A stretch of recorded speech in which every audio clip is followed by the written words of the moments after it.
Lords of the Fallen is a challenging Souls-like game from developer Hexworks and published by CI Games. Here at Prima Games, we're working hard to provide you with guides for everything you need to be successful in Lords of the Fallen. The Spurned Progeny might be one of the most frustrating boss encounters you'll experience in a Souls-like game, unless you know what's coming. Luckily, we've got you covered. You'll face this fiery, gigantic beast at the end of the Kalrath slums, a winding, fire-covered city filled with fire enchantresses, ruiners, and other horrors. After arriving at the vestige of Lydia the Numb Witch, make your way through the slums until you reach a tower. Climbing this tower will lead you to the Spurned Progeny, though if you head to the left, you'll reveal a shortcut back to the Lydia vestige if you use the Umbral Lamp to reveal a path. At the top of the tower, you'll face another infernal enchantress. After beating her, make sure to use a vestige seed at this spot, as just beyond it will trigger the Spurned Progeny pre-fight cutscene, and he's a gruesome nuisance to say the least. The Spurned Progeny has 3 phases. First, he'll take swipes at you on the ground while periodically summoning pillars of fire or trying to squish you with his rear end.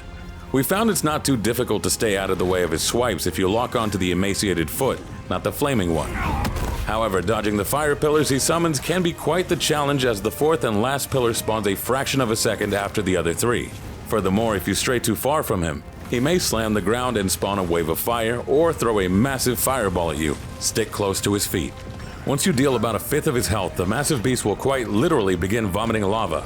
This is your cue to run up one of the nearby flights of stairs, beginning his 2nd phase. If, like us, you had magic to sling and lots of mana stone clusters to use, this part of the fight is somewhat of a breeze, as you can run between platforms, throw a couple of spells or shoot some arrows if you have those, while avoiding his fiery attacks, the fire pillars before, and a massive fireball that's quite easy to avoid if you keep moving. We recommend bringing mana stone clusters or ammunition pouches to take him down, but if you don't have any ranged weapons, you'll have to dodge his incoming swipes and pounds before taking a few whacks at his hands, which both takes quite a long time, and with how hard he hits can be incredibly dangerous. Regardless, roll to the right if he slams downward at you, as he may hit you with his elbow if you roll to the left. Lastly, the Spurned Progeny will suddenly explode in a fiery supernova, killing you in one hit. You have to hide behind the little broken walls along pathways between platforms to avoid death, either running down to whack him when he's done or slinging more spells from up above as the lava below has extinguished. Just be careful, as if you don't finish him off fast enough, he will explode again and you'll need to quickly make your way back up to get back behind a broken wall. When he's dead, pat yourself on the back. You defeated the giant creepy fire baby with a grotesque hand coming out of its mouth.